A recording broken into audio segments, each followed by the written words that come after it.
This is Mrs. Winslow's soothing syrup, a tincture advertised to calm children. And it worked. The secret?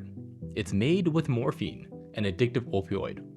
Invented in 1845, it's one of the earliest examples we have of targeting kids with addictive products.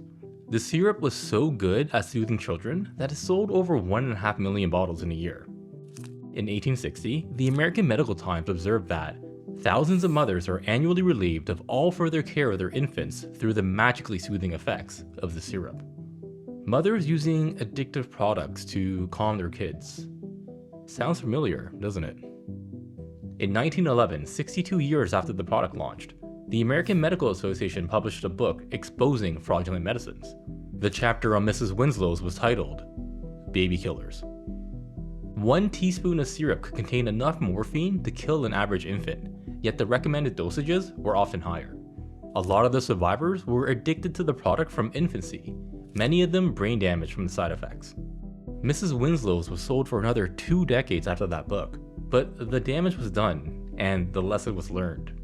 Business is a game, and marketing addictive products to kids can be extremely profitable. They have less self-control, and the addiction follows them into adulthood, so you get more lifetime value out of them as a customer. While Mrs. Winslow's was pulled off the shelves in the 1930s, the strategy of targeting children with addiction has transformed and carried on to the present day. And in this video, we'll be covering the major stories on how that's been done over the past century. By the 1950s, cigarettes were everywhere. In magazines, on TV, in the movies, doctors recommended them, and athletes endorsed them. Nicotine wasn't officially declared addictive until 1988, but the companies selling them knew. They were writing about it in their internal memos. Here's a document from 1963. They wrote, "We are in the business of selling nicotine, an addictive drug." They withheld their findings from the Surgeon General's report that was released a year later. Couldn't risk the government getting in the way of profits.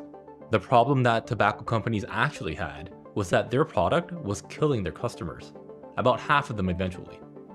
If you want the business to keep growing, or even just keep existing, you had to replace those customers, every year, forever.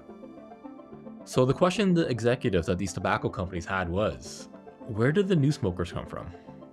Well, we have the answer in their own words, because in the 1990s, lawsuits forced these companies to hand over millions of pages of internal documents.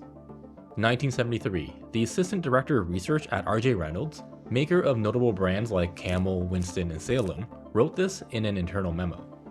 Realistically, if our company is to survive and prosper over the long term, we must get our share of the youth market. The youth market, not young adults, not new customers, but youth. A year later, when their VP of marketing presented their conclusions to the board of the directors, he told them, this young adult market, the 14 to 24 age group, represents tomorrow's cigarette business. As this 14 to 24 age group matures, they will account for a key share of the total cigarette volume for at least the next 25 years. At this point, the legal smoking age was 18. The VP of marketing told the board on record that the target population started 4 years below the legal age. 10 years later, in 1984, they finally said the quiet part out loud. In a strategic report, they gave this population a name: replacement smokers. Since the current customers were dying, they saw children as the next generation of customers to fill their wallets. So they had their strategy. Now the question is, how did they execute? In 1988, R.J. Reynolds launched a new ad campaign featuring a cartoon camel named Joe. He wore sunglasses, he hung out at the pool halls, he drove sports cars, and he looked like the coolest guy at the party. Publicly, R.J. Reynolds said Joe Camel was aimed at adult smokers in their 20s. Internally, what they were tracking tells a different story. In 1933, R.J. Reynolds' own research found that 86% of Americans aged 10 to 17 recognized Joe Camel. 95% of those kids knew that he sold cigarettes. You don't measure brand recognition among 10-year-olds if you have no interest in selling to them. And the campaign worked. Here's what happened to Camel's share of the teen smoker market during the Joe Camel years. In 1991, the Journal of the American Medical Association published a study where they surveyed 30,000 Americans. They found that in males, roughly 25% of the 12 to 17-year-old smokers were choosing Camel, 13% of the 18 to 24-year-olds, and less than 4% of adults. The youngest age group had the highest brand preference, the exact opposite of what RJR was claiming publicly. Teen smoking overall climbed. According to the CDC, between 1988 and 1996, the number of Americans under 18 who smoked daily jumped from 700,000 to 1.2 million, a 73% increase in daily teen smokers. This whole time, the public position of the tobacco industry was that nicotine wasn't addictive and they weren't marketing to children. Then on April 14th, 1994, both lies fell apart on the same day. Congressman Henry Waxman called the CEOs of the 7 largest tobacco companies to testify before his House subcommittee. One by one, every single CEO told Congress under oath that they believed that nicotine was not addictive. I believe nicotine is not addictive. I believe that nicotine is not addictive. I believe that nicotine is not addictive. These guys knew. They had it in writing. It took another 4 years, but in 1998, 46 state attorney generals settled with several large tobacco companies. $200 billion. It was called the Master Settlement Agreement. But this didn't even stop them, because RJR got fined again.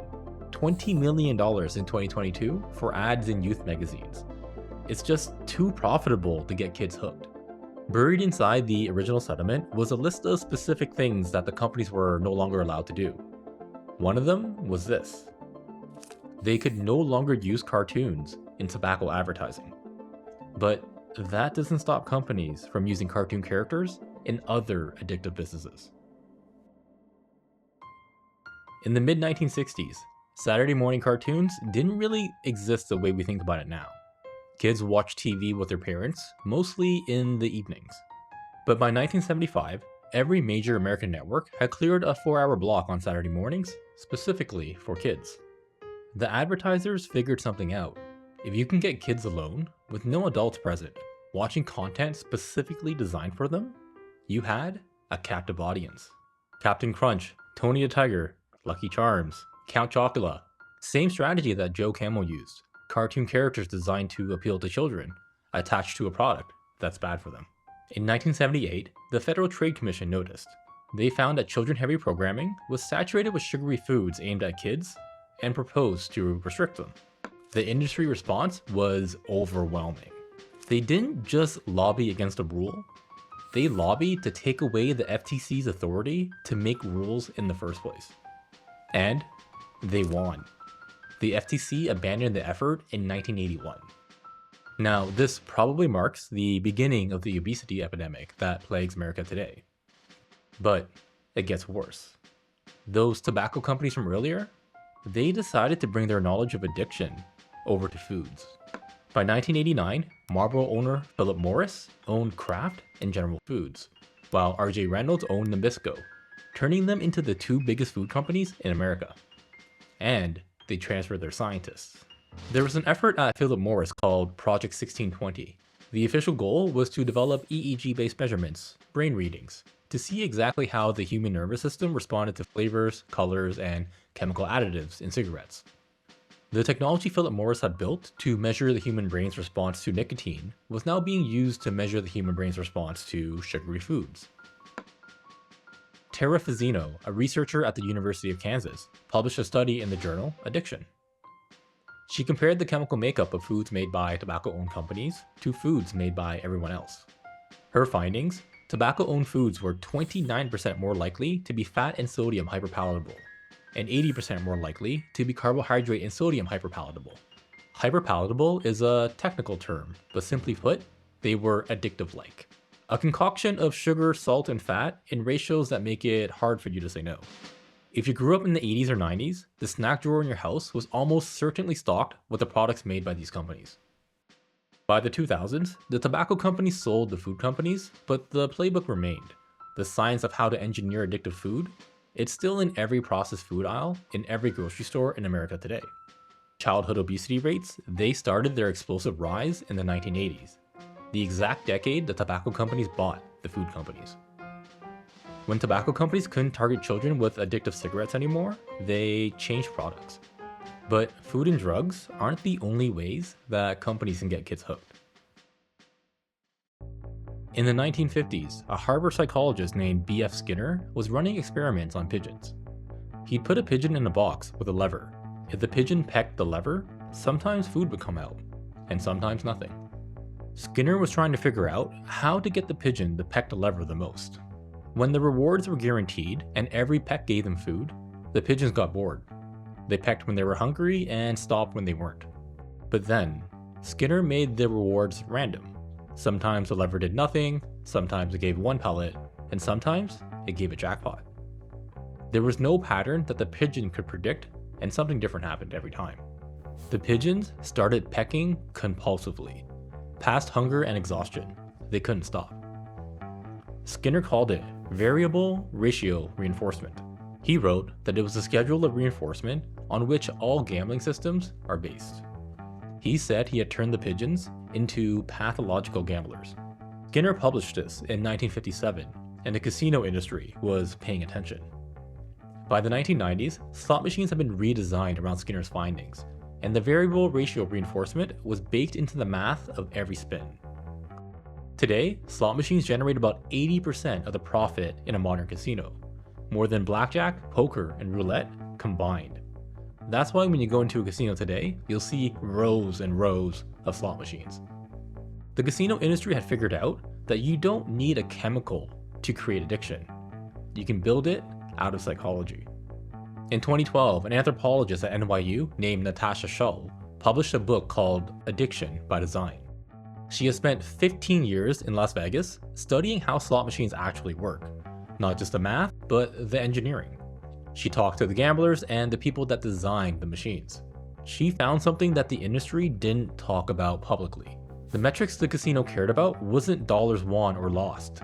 It was something called time on device. They found out that the longer you can keep the player at the chair, the more money the house made. Since the odds are always in the house's favor, over enough spins, the math means that the house always wins. And the gamblers themselves had a name for what kept them at the slot machines. They called it the zone.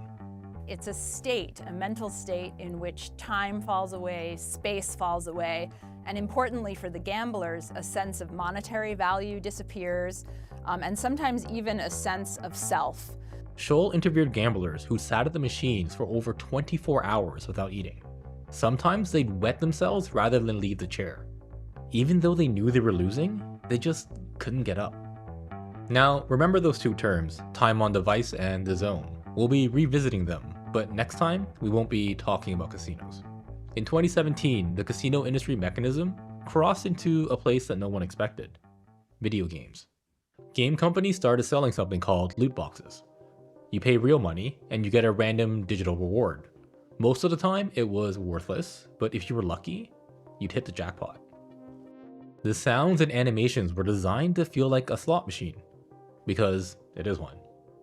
This would be fine if it was just adults gambling, but of course, many of these games are targeted at kids. In 2018, Belgium classified loot boxes as illegal gambling. The UK House of Lords called for the same. A coalition of 18 European consumer protection groups called the mechanism predatory, manipulative, and exceedingly aggressive.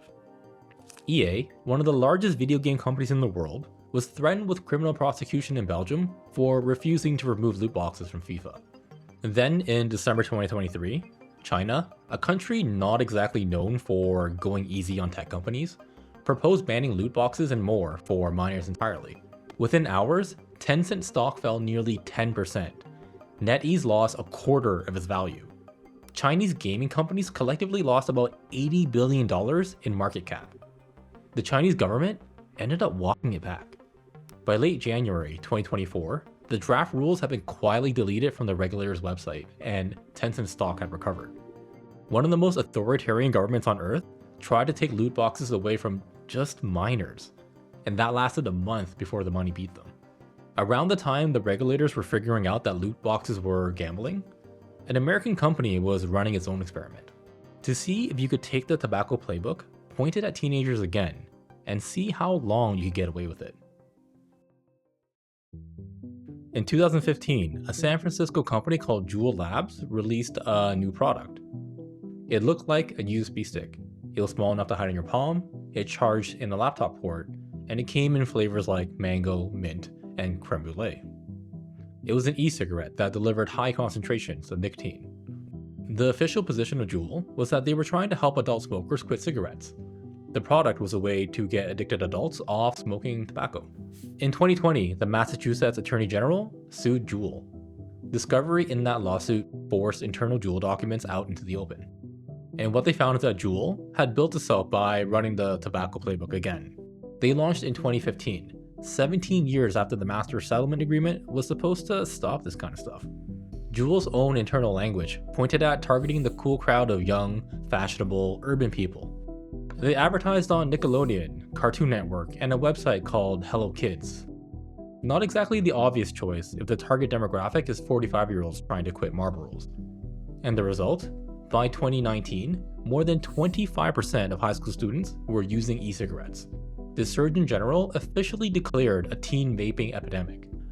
There was a generation of kids whose parents had never even smoked that got hooked on nicotine through a USB stick that tasted like mango. In 2022, Juul settled with 39 state attorneys for $438 million. The Connecticut AG, William Tong, summarized what happened in a single sentence. Juul created a generation of nicotine addicts with its kid-friendly flavors and targeted marketing. In March 2026, a young woman walked into the Los Angeles courtroom and testified against Meta and Google. Her name? Kaylee. She got her first phone when she was just 9 years old.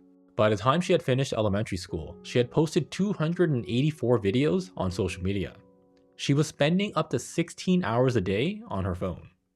Kaylee developed depression, body dysmorphia, suicidal ideation, and she tried to take her own life. She is one of more than 2,400 plaintiffs in a federal lawsuit against social media companies. The lawyer who took her case to trial is a man named Mark Lanier. You may not have heard the name, but you've probably felt the consequences of his career. In March 2026, he took Kaylee's case to a jury in Los Angeles. In his opening statement, he laid out the case in 9 words. This case is as easy as ABC, addicting the brains of children. The companies that have built these platforms borrowed heavily from the behavioral and neurobiological techniques used by slot machines and exploited by the cigarette industry. The lawyers argued that Meta and Google had taken the playbooks outlined earlier in this video, combined them, and pointed them at children through screens. On March 25th, 2026, the jury came back. Not only did they find Meta and Google liable, they found that they had acted with malice, oppression, or fraud.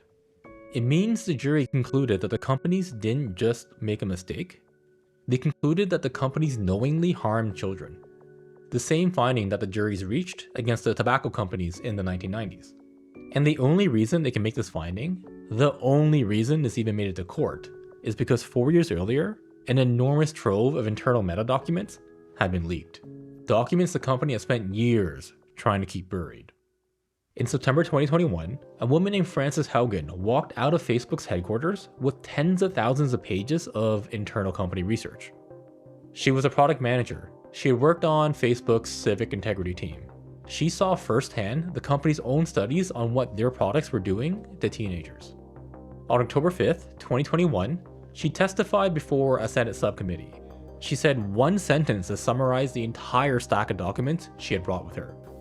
There is a pattern of behavior that I saw at Facebook, of Facebook choosing to prioritize its profits over people. The documents she brought out are now known as the Facebook files. They were leaked first to the Wall Street Journal, then released publicly. And what was in them changed everything. This is Meta's own research, specifically teen girls in the UK who use Instagram. 13.5% of girls said that Instagram made their suicidal thoughts worse. 17% said that it made their eating disorders worse.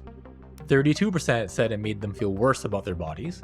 And 8% of 16-year-old girls met Meta's internal threshold for problematic use. That last word, problematic use, is Meta's internal term. The technical word for what it actually means is, you've guessed it, addiction. The story should end there, but it gets worse. Because in 2023, Meta gets sued. And discovery in that lawsuit forced even more documents and their strategy into the open. If we want to win big with teens, we must bring them in as tweens. The young ones are the best ones. You want to bring people to your service young and early. Same strategy, different industry, 30 years apart.